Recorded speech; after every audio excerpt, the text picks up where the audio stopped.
Sí, usted. y de manera específica a mi persona, venimos impulsando todo lo que es el tema de las telecomunicaciones. Y es en ese sentido de que hemos sacado, por ejemplo, la ley de banda ancha, que incluso acá en Lambayeque va a... ¿Así se llama su libro? No, no, no. El libro se llama Rumbo a la Inclusión Digital. Rumbo. Usted es ingeniero, ¿no? Sí, ingeniero electrónico. Rumbo a la Inclusión Digital se llama el libro, que ya fue presentado en el Congreso, y el ingeniero Herrera Escalce, como decano nacional del Colegio de Ingenieros, que participó también como presentador del libro en Lima, le interesó y se ha hecho un cronograma de presentación en diversas ciudades del Perú, empezando por Chiclayo.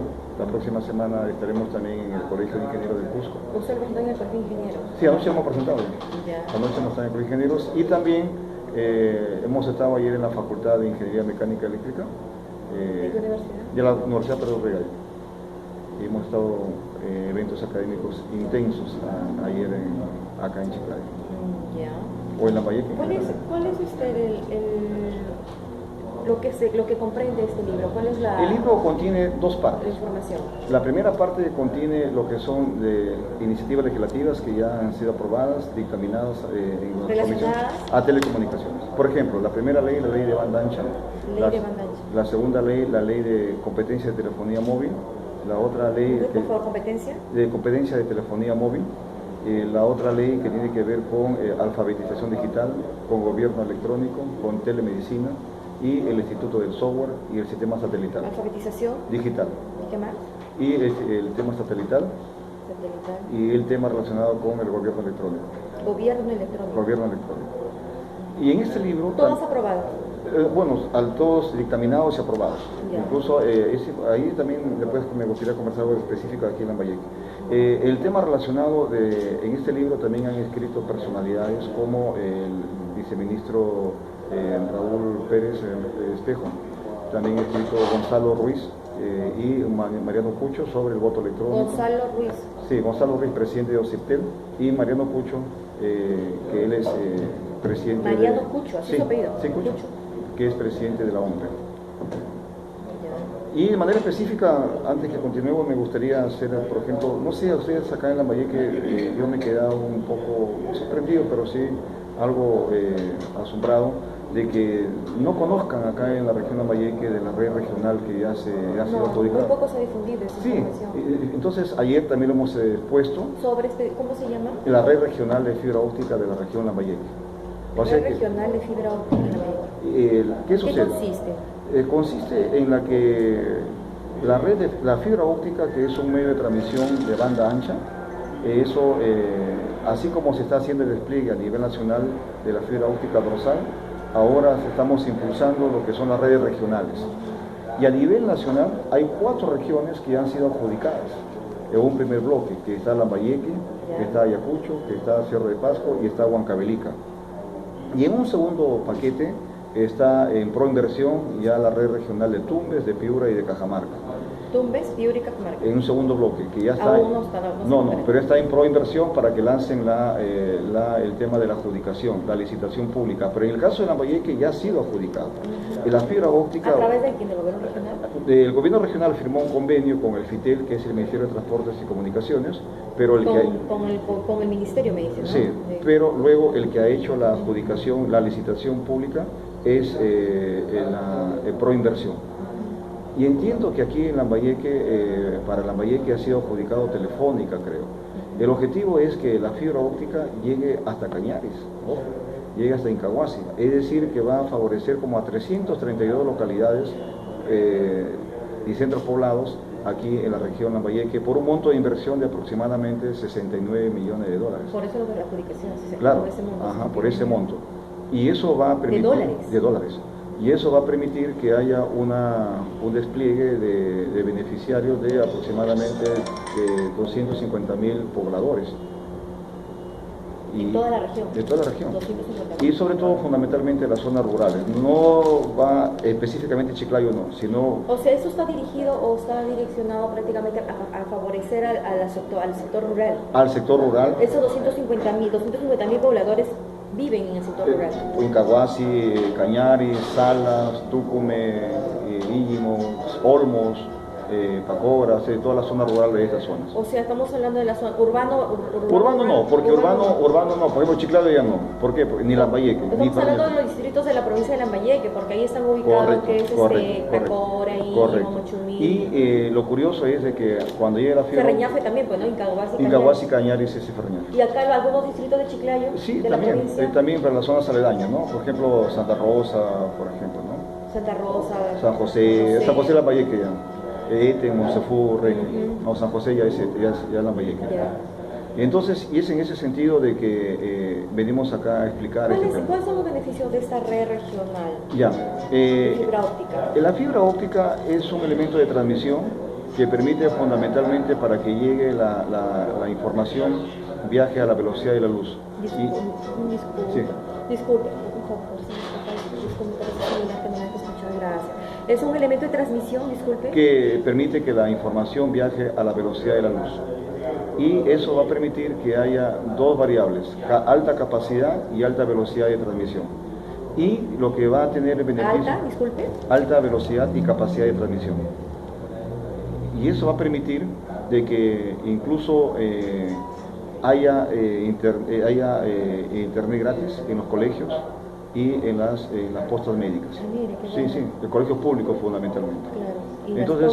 Y las postas. O sea, va a haber prácticamente una mejor comunicación en estos sectores que muy pocas veces son favorecidos. Y ahí el Ministerio de Salud y el Ministerio de Educación, con el que permanentemente estamos conversando, de salud y de educación, es de que los que van a dar impulso el contenido a la fibra óptica, para que no se convierta esto en una supercarretera sin contenidos, lo que se está buscando ahí es fundamentalmente que haya lo que es el impulso de la telemedicina y la teleeducación. Por eso, por ejemplo...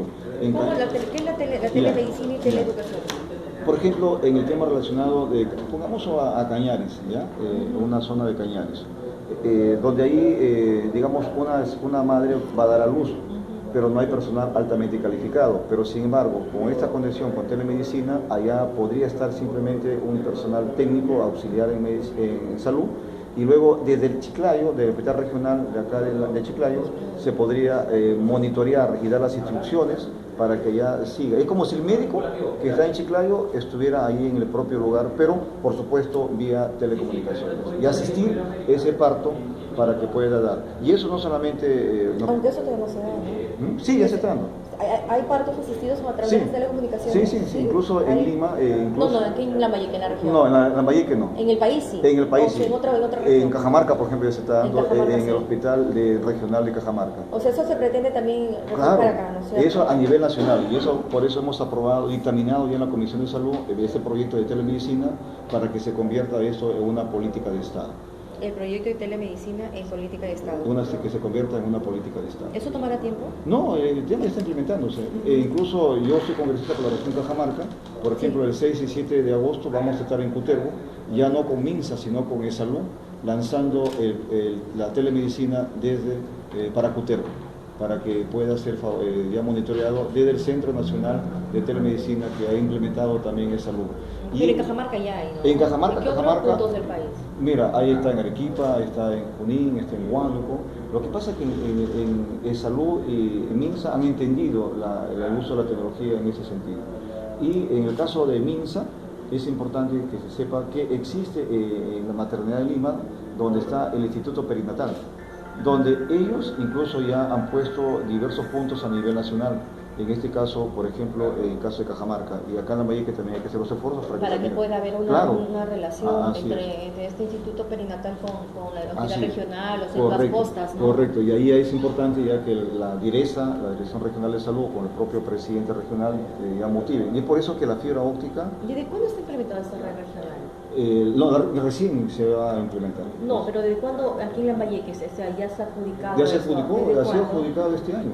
Muy pocos han difundido. Eso es lo que voy, entonces no quiero preocupación. A través de la Referencia Regional de Transporte y Comunicaciones no se. Por eso yo le decía que a mí me causa, no quiero mal hablar, pero sí me causa una sorpresa de que no se haya difundido. Incluso ayer en el Colegio de Ingenieros yo les dije a los colegios de ingenieros, ¿cómo puede ser posible que ustedes no conozcan esto del libro? Pero eso también depende mucho de la institución, pues. Correcto, depende de la región, pero sin embargo los ingenieros debemos estar obligados también a pedir información, ¿no? Más aún cuando el decano nacional, que es el ingeniero Carlos Herrera Escalzi, conoce y ha participado activamente en estos temas, que incluso en Lima, a través del capítulo de ingeniería electrónica, estamos permanentemente discutiendo temas nacionales, incluso... ¿Usted forma parte de la Comisión de Salud?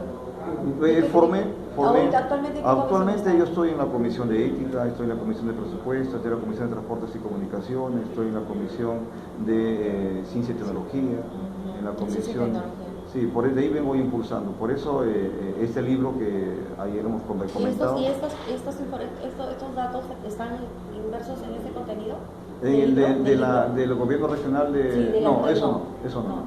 Pero eso sí, si usted gusta, yo ahorita le paso un correo electrónico y le paso todo el proyecto para que ustedes saquen un especial. Claro, sería bonito o una parte interesante de que la población conozca, porque muy poco se ha difundido. La gente, si nosotros que vivimos en la zona urbana desconocemos más, será pues la gente que vive en la zona rural, Cañaris y Caguas. Y lo que tenemos que pensar, ya como país, es desarrollar las regiones. Y así como yo, digamos, represento a Cajamarca, pero es bueno que se sepa que el congresista es nacional. Pero usted es chiclayano, ¿no? Bueno, nací en Chiclayo, pero realmente... sí, porque leí su historia que es chiclayana, es de Chiclayo. Sí, yo nací en Chiclayo, ¿cómo te puedo decir? Pero se fue a vivir a otra. No, me trajeron a nacer a Chiclayo. Ah, ya. O sea que nací... ¿Tu familia vive allá? Todos somos de Jaén, mi abuelo, mi papá ha sido diputado también por Jaén, mi abuelo ha sido alcalde de Colasay. Nosotros provenimos de un pueblito que se llama Colasay. Jaén. Entonces, cuando mi mamá iba a dar a luz en plenas montañas, en ese entonces no era como hoy es, había muchas más facilidades. Entonces me trajeron a nacer a Chiclayo, nací en Chiclayo y de manera inmediata me llevaron a Jaén. Pero yo con Chiclayo tengo un gran compromiso. Claro. No sé, además acá en Chiclayo, parte de mi formación es acá en Chiclayo. Yo he estudiado acá en la secundaria. Yo estudiaba acá en el Politécnico Labarte y en el Colegio Militar Elías Aguirre. Claro, y también estudié parte de mi carrera universitaria en la Pedro Rivadavia. Solamente que por razones personales, cuando mi papá se elegido diputado, no fuimos a Lima. Por eso Chiclayo para mí es muy importante. Ya, entonces esto me parece interesante. Bueno, aparte, mire, como periodista y aparte como funcionario normal, yo supongo que a todos les debe conocerse los beneficios que va a traer esta red regional de las telecomunicaciones. Y se está haciendo gestiones a fin de que también esto se implemente, como se dice, la teleeducación y la en lo que se refiere al sector salud. Sí, el ministro de Salud, hay que reconocer, hay que ser hidalgos, ellos están muy preocupados, están muy enfocados para que la telemedicina se impulse a nivel nacional. El ministro Vázquez, hay que reconocer que está en ese sentido, y también el propio ministro de Educación también.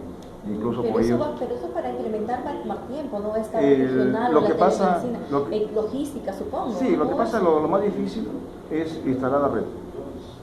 ¿Ya? Una vez que se instale la red, que yo pienso que aquí en Lambayeque debe estar a mediados del próximo año, ya debe estar ya llegando Lambayeque tiene una gran ventaja en relación a Cajamarca y otras regiones. Su geografía es más noble, no es como en el caso de Lambayeque, en Cajamarca, perdón, la geografía es más agresiva. Acá es más noble la geografía, como usted ha sido bastante generoso. Entonces espere que esto se avance, ¿no? Sí, yo pienso que se va a avanzar. ¿Usted usted en todo caso ha tenido reuniones con el gobernador regional? Con él he conversado en varias oportunidades, incluso ayer le envió un mensaje para ver la posibilidad que nos reuniéramos acá, pero ya llegó ya, porque me dijo que estaba en Lima, me dijo. ¿Dónde está él? Ahí está. Sí, entonces incluso con él tengo que hablar sobre Olmos. ¿Por qué Olmos? Porque... ¿Eso también podría conectar a Olmos, todo eso? No, pero el proyecto Olmos. Muy aparte, pues. ¿Y por qué el proyecto Olmos? Pero en el caso del distrito de Olmos también está considerado. Sí, también. Por ahí ingresas a Cañaris. O sea, por ahí te ves a Cañaris. Todos los distritos entonces que están en la jurisdicción de la provincia, en la provincia de Lambayeque. Así es. O sea, ahí Motucum, Pacora, Olmos. Llegas hasta Olmos y ahí entras por la montaña de Laura y te vas hasta Cañaris. Y a Incahuasi ingresas por Salas. Ya, ¿y usted dice que va a conversar con él sobre el proyecto Olmos? Sí, hay una conversación. ¿Por qué? Porque la parte de Cajamarca, entre Cajamarca y Piura hay tres ríos importantes. Cajamarca y Piura. Sí, uno que es el río Huancabamba, que es el tributario del Chamaya y luego del Marañón. Ese río, como usted sabe, ha sido represado en la presa Limón y eso ya ha sido pasado a Olmos. Y luego está el río Chuchuca, luego está el río Tabaconas. Entonces, las otras etapas que tiene que para alimentar el proyecto Olmos es el desvío fundamentalmente del Tabaconas, pero tenemos que conversar con el gobierno regional porque hay muchos compromisos que no están cumpliendo. En el caso del proyecto Olmos. El proyecto Olmos que no están cumpliendo con las juntas regantes, por ejemplo. La junta no se cumple. Claro, por ejemplo el tema de hay muchas quejas por parte de los agricultores de Jaén, en la que río abajo, después de la presa Limón, hay muchos canales que han quedado colgados, es decir, como ha bajado el caudal, entonces los canales se han quedado arriba. Y por otro lado también el tema que es importante que se inicie una política forestal para garantizar la permanencia del caudal.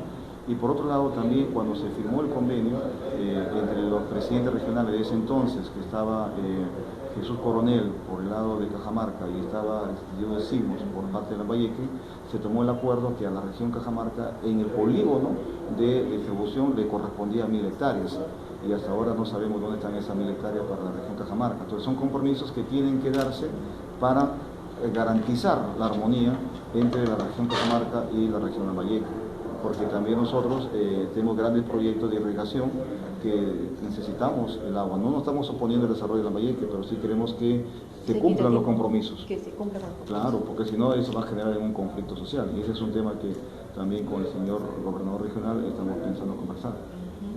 Aparte de esto, ¿qué otros proyectos están impulsando en lo que se refiere a salud o en comunicaciones que beneficien a la macrorregión norte? Bueno, en general, ¿no?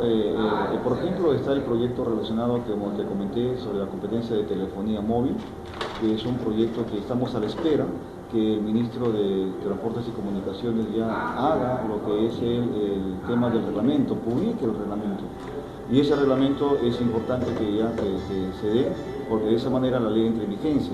Y ahí hemos establecido dos modelos importantes, que es el operador móvil virtual y el operador móvil de infraestructura rural. No voy a ser muy técnico, te voy a explicar de manera general. El operador móvil virtual sirve para las grandes ciudades, de tal manera que puede entrar un reseller o un revendedor o un operador para que sobre la infraestructura de los operadores actuales, tanto física como de espacio radioeléctrico, ellos puedan vender lo que es el tema relacionado de nuevos usuarios. Y eso permitiría que las tarifas bajen y aumente la competencia en nuestro país. Este modelo no es un modelo nuevo, es un modelo que se ha establecido ya en otros países, ocasionando que la tarifa caiga hasta un 30%. ¿Y el otro modelo? El otro es el operador móvil. ¿Que baja la tarifa en qué porcentaje? Hasta un 30% podría bajar. ¿Y el otro? El otro es el tema del operador móvil de infraestructura rural. Eso ya va orientado a las zonas rurales. Es decir, la idea es que seamos agresivos en tecnología celular y en tecnología de fibra óptica, lo que es banda ancha, para que nuestro país esté interconectado a nivel nacional. En Perú estamos, se puede decir, en comparación de otros países de la región andina, ¿cómo estamos? Muy bajos. Por ejemplo, lo que es tecnología. En lo que es penetración. Por ejemplo, solamente 5% de cada 100 peruanos, 5 tienen acceso a la computadora. ¿De cada 100 peruanos? Sí. 5 solo tienen acceso a la computadora. O propia, ¿no? Y luego en telefonía fija, de cada 100, 10 peruanos tienen acceso a un teléfono fijo. En telefonía celular necesitamos algo mejor. Tenemos aproximadamente un índice de 103%, es decir, encima de los 30 millones de teléfonos celulares ahí en estos momentos. ¿Cuánto? ¿Puede repetir? 103% de índice de penetración, es decir, estamos encima de los 30 millones de teléfonos celulares. O sea, estamos en más de 30 millones de teléfonos celulares. Sí, en ese sentido estamos mucho mejor que en el tema de telefonía fija y el tema de internet. Pero claro, también un poco que preocupa, no somos muy bajos en comparación, tenemos solamente 5 peruanos en comparación a una computadora. Por eso, desde que yo llegué al Congreso, estoy impulsando de manera agresiva. ¿Y cuáles son las causas que hacen? Causas son varios temas, ¿no? El modelo de desarrollo de nuestro país ha estado muy concentrado, muy monopolizado, y eso con este tema de la ley de banda ancha, que procura de que el operador sea un neutro. ¿Qué significa que el operador sea un neutro? El que va a operar la fibra óptica dorsal. va a significar de que no va a ser ni Claro, ni Telefónica, ni Nestel, ni Viettel. Es un nuevo operador. ¿Para qué? Para que desconcentrar el mercado y no monopolizar. Y el otro tema de la competencia de telefonía móvil con los modelos OMB y OMIR, también se busca eso. Que no sea monopolizado. Que se abra el mercado. Eso es uno de los grandes. Por ejemplo, fíjate que si tú analizas la estadística, vas a encontrar de que aproximadamente el 60% de teléfonos móviles se encuentra en Lima y Callao. El 60%. O sea que no solamente está concentrado el mercado. O sea que el resto está, el 40% está en todo el país. Todo el país. Hay regiones que tienen 2%, 4%, o sea, recién ahora. O sea, el 40, concentra Lima y Callao, el 40 distribuyen las demás regiones. Así es, y hay regiones con bajísima penetración, entonces por eso. Cuando se llama baja penetración. Bajos usuarios. Bajos usuarios. Baja cantidad de usuarios. Entonces, por eso esas dos leyes para mí son importantísimas y tengo el honor de haberlas impulsado, que son mis proyectos. Bueno, está en su rama también. No, pero es difícil en el Congreso hacer por esta ley. Por ejemplo, mira, la ley de banda ancha en la Comisión de Transportes fue aprobado por un voto de diferencia, cuando debió haber sido una aprobación unánime, porque es el cierre del país, no tiene nada que ver con el tema de ideología. Y a nivel nacional, cuando fuimos al Pleno, no fue aprobada por unanimidad. Yo recuerdo que fue uno de los debates más duros que he tenido en el Congreso, porque no querían entender la importancia de la ley de banda ancha. Pero cada vez nos estamos trazando en tecnología. Correcto, por eso te decía que hay bancadas, hay grupos políticos que más que interesarles el país, les interesa su propio beneficio y sobre todo que responden a ciertos grupos empresariales y no les interesa el país. Y eso es muy lamentable. No voy a decir en esta oportunidad qué bancadas son, por respeto, quiero generar un debate de esta naturaleza. Lambayeque ya está adjudicado, o sea, los están adjudicados. Y está para que debe estar en pleno trabajo. Como se dice que para mediados del 2016 ya debe estar eso instalado. Y el segundo bloque ya viene Cajamarca con BC Fibra. Pero mira, es bueno que se sepa que hay dos niveles. ¿Ya? El primer nivel es la fibra óptica dorsal nacional. ¿Ya? Ese proyecto ya empezó a instalarse en Huancavelica. Ese proyecto cuesta $400 millones. El objetivo de esta es que haya banda ancha en las 195 provincias del Perú. Pero ¿qué resulta? Que de las 195 provincias del Perú, a 180 va a llegar con fibra óptica. Y las 15 restantes, por tema geográfico, va a llegar con satélite o sistema de radioenlace. Entonces, a Chiclayo le va a llegar también como punto de conexión la red de fibra óptica nacional. Y eso ya empezó a instalarse. Entonces, ¿Y cuál es la relación que tiene la fibra óptica dorsal nacional con la fibra red regional? Por ejemplo, ¿forma parte de la fibra óptica nacional? Claro, o sea que la fibra ¿Se desprende de ahí? Claro. La fibra óptica nacional llega a Ferreñaje, por ejemplo. Llega. Ahora, desde la Ferreñaje ya es obligado a bajar a los diversos distritos. Igual, llega a Lambayeque, entonces ahí se desprende hacia los distritos. Y otro tema muy importante que la red... O sea, disculpen la pregunta, la red regional forma parte de la fibra... digamos que en capilaridad, sí, se va a conectar. Pues. Se van a estar conectados. Claro, se va a conectar. Pero va a depender, la región va a depender de la principal. Pues. Correcto, o sea que por eso se llama fibra óptica dorsal, como una columna vertebral. Y luego de ahí de esa columna vertebral ya se desprende... Pero la inversión es diferente. Claro, la inversión nacional son $400 millones. Y la de Lambayeque son 69 millones de dólares. Que es otra inversión. Otra inversión. Y para Cajamarca va a ser otra inversión. Cajamarca son cerca de $100 millones, porque es mucho más grande. Cajamarca tiene 127 distritos. Y Cajamarca se va a llegar a 980 localidades. ¿No? ¿Y acá cuántas localidades? 332. 332 localidades en Lambayeque, ¿no es cierto? Rural. Entonces, como comprenderás, ambas están interconectadas. Ambas, como se puede decir, convergen, ¿no? Bueno, nosotros estamos en esta etapa ya redactando el informe final, estamos en pleno análisis, sacando las conclusiones dentro de la Comisión ANCAS. Y es un tema bastante complejo, pero nosotros nos hemos decidido... ¿En qué tiempo se conocerán los resultados? No, ya, o sea que... Pero están, claro, se está elaborando el informe, pero ¿en qué plazo se conocerán? Mira, los resultados se han ido conociendo de manera paulatina, de manera indirecta, porque nosotros somos una comisión que guarda la reserva y tampoco tiene el tema de adelantar opinión. Pero sin embargo, por ejemplo, la semana pasada el fiscal Dante Farro Murillo ya ha sido pasado a lo que es a ser detenido con prisión preventiva. Ha habido grandes cambios en el Ministerio Público, como el fiscal Ramos Heredia, pero ya el informe final debe conocerse, digamos, debe de concluirse en este mes. Y eso a fin de mes, y eso, ¿qué hacemos nosotros? Lo que nosotros hacemos es ese informe dictaminado por nosotros, la comisión, lo pasamos al pleno. Ya depende de la mesa directiva que lo ponga en debate este tema y que se haga público a nivel nacional. ¿Va a haber sorpresas en ese informe? Te soy sincero, en cada cuaderno, que son 23, hay información. ¿Cuántos cuadernos? Son 23 cuadernos. ¿Y cuántos folios? Bueno, dentro del informe deberá tener 500 hojas más o menos, como mínimo, porque y eso tiene un impacto muy importante, y ya teniendo impacto. Nosotros hemos establecido dos redes, la red de corrupción y la red de la impunidad. En la red de la impunidad hay jueces, hay fiscales, hay malos jueces, por supuesto, claro, y malos policías, ¿no? Entonces, en ese sentido, cada cuaderno tiene mucho impacto.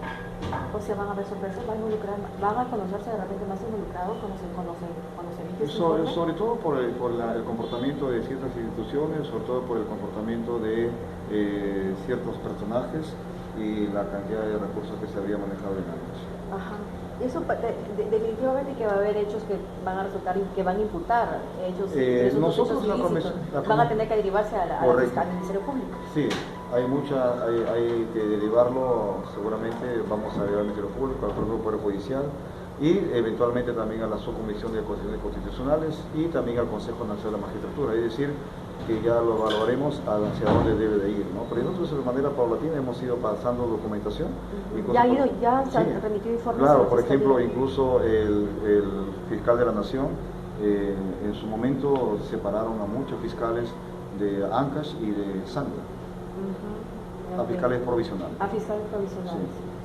Acá estamos hablando de fiscales, de jueces, de policías, de empresarios, también de medios de periodistas también, ¿no? Empresarios, funcionarios, alcaldes, consejeros. ¿Cuántos investigados saldrán de estos? Mira, nosotros, según lo que estamos viendo hasta ahora, tenemos cerca de 500 investigados, ¿no? 500 investigados. Sí, pero lo cual no significa que sea... No todos van a pasar, no, de hecho, pero de que están considerados investigados porque hay hechos que ameritan ser, para la redundancia, investigados por ejemplo, por lo mismo competente, como en el caso del Ministerio Público. Claro, por ejemplo, ahí estamos investigando 32 obras emblemáticas, por ejemplo, ¿ya? Obras de Ancash. De Ancash. ¿De qué periodo? No, del 2007 a 2014. 32 obras emblemáticas, de los cuales ahí hay consorcios, ahí mínimo son 3 empresas por lo menos, y luego en cada directorio hay 3, o sea que ahí nomás hay acerca de... Y por supuesto... ¿Cada directorio qué le llaman? O sea, los accionistas. Y eso estamos hablando de cuánto dinero invertido en en esas 32 obras emblemáticas. Son cerca de 1.000 millones de soles. En la investigación. En la investigación que habría manejado las famosas obras emblemáticas. 1.000 millones de soles. Estamos hablando de obras de infraestructura, ¿verdad? De infraestructura, como incluso obras que no han sido concluidas, ¿no? Por ejemplo, como el famoso Hospital La Caleta, que no hay nada, ¿no? Pero se invirtió. Eso es un tema que estamos investigando. La Caleta, ¿no? Hospital La Caleta. El caso de la carretera San Luis Chacas también. San Luis Chacas. Que esa obra sí se ha concluido, pero hay series de observaciones. O sea, hay obras concluidas, pero con observaciones técnicas. Técnicas, y que lo ha hecho la propia Contraloría General de la República. ¿Tienen ustedes como un aval o un sostén los informes de Contraloría? También, ¿no? En ese sentido hemos coordinado, ¿no? ¿Martín de Belaúnde también se ha considerado? Martín de Belaúnde está considerado en lo que es la famosa centralita, ¿no? Y en la famosa centralita, digamos que eso ya está bastante judicializado. Ahí estamos enfocándolo de otro punto de vista. O sea, ¿no está considerado sí en la Comisión Ancash? Sí está, pero como te repito, estamos buscando otros actores, por ejemplo, el tema de los fiscales, el tema de los jueces, el tema de la centralita y el tema de periodistas. ¿Por qué? Porque la centralita hay muchos implicados, incluso hay personajes. ¿Los congresistas también? ¿Como Benítez? Nosotros lo mencionamos, pero no podemos investigar a los congresistas. ¿Que no han sido considerados en la investigación como para que el Ministerio Público... Es que eso ya lo ha visto la Comisión de Ética. O sea, no ha sido considerado. Claro, ¿por qué? Porque la Comisión de Ética incluso ya suspendió a Benítez en el crisólogo. Entonces, y un congresista no puede investigar a otro congresista salvo la Comisión de Ética. Salvo la Comisión. Entonces, en un mes, bueno, al fin de este mes... A fines de mes ya vamos al pleno, ¿verdad? A concluirlo, ¿no? Y ojalá que las fechas que son fiestas patrias, pero luego vamos a tratar de cumplir ese tema. Ok, a fin de mes. Entonces, y usted me decía la señorita que hay a raíz de este tema de corrupción que lamentablemente afecta al país, también hay un proyecto sobre Government. Lo que es gobierno electrónico. Sí, del gobierno electrónico. Sí, lo que es gobierno electrónico, que vamos a buscar que haya transparencia, ¿no? Es decir, que toda la información, el gasto público sea abierto, sea público, para que la colectividad pueda fiscalizar. En cada institución. En cada institución. Es que hay una ley de transparencia, pues, ¿no? Que existe ley de transparencia, pero no toda pero institución ¿qué la ocurre? cumple. Usted se va y va a revisar el portal y no está colgada la información. Por varias razones. Es un problema de infraestructura, desde el punto de vista, por eso la fibra óptica sirve para ello. Y por otro lado también está el tema relacionado de la interoperabilidad de plataformas informáticas. Por ejemplo, interoperabilidad. Por ejemplo, el Ministerio Público, el Poder Judicial, el Jurado Nacional de Elecciones, la RENIEC y la OMPE deben estar interconectados para ver la calidad de candidatos que vamos a tener para las próximas elecciones municipales, regionales y congresales. La cantidad de candidatos. La calidad. La calidad de candidatos. Claro, si no tienen pacientes penales, si no tienen juicios. Pero está en eso pues todavía, ¿no? Porque hasta el momento, pero si hablamos de leyes, hasta el momento está muy leve, se puede decir. Claro, pero ya se aprobó, por ejemplo, el tema relacionado a lo que es la parte de lo que es la ventanilla única. Bueno. No, sí se han dado grandes avances. ¿Y esto del gobierno electrónico, desde cuándo se va a aplicar? Mira, el gobierno electrónico ya existe en otro país como una oficina que se llama de la PCM. Pero lo que yo estoy buscando es que esto se convierta al igual que interconectado, integrado. Que se convierta en una política de Estado. Es decir, que incluso en Lima están que debaten si se llama una agencia de información, llámalo como quieran, pero eso tiene que depender de las más altas esferas del gobierno. Incluso el propio presidente de la República debe ser el más interesado en impulsar el gobierno electrónico. Más aún cuando se acercan las elecciones. No solamente eso, sino como una política de Estado. O sea, que va a quedar, pues, ¿no? Tiene que quedar como una política de Estado, de tal manera que esto sirva para buscar la transparencia fundamentalmente. Y eso es lo que tiene que darse, lamentablemente. La transparencia en la información. Y el gasto público. Por ejemplo, la gente de Cañaris debe de conocer, sin necesidad que se venga hasta acá a Chiclayo, debe conocer cuándo y cómo están sus proyectos. Sin necesidad que venga. Muy amable. Que tenga buen día.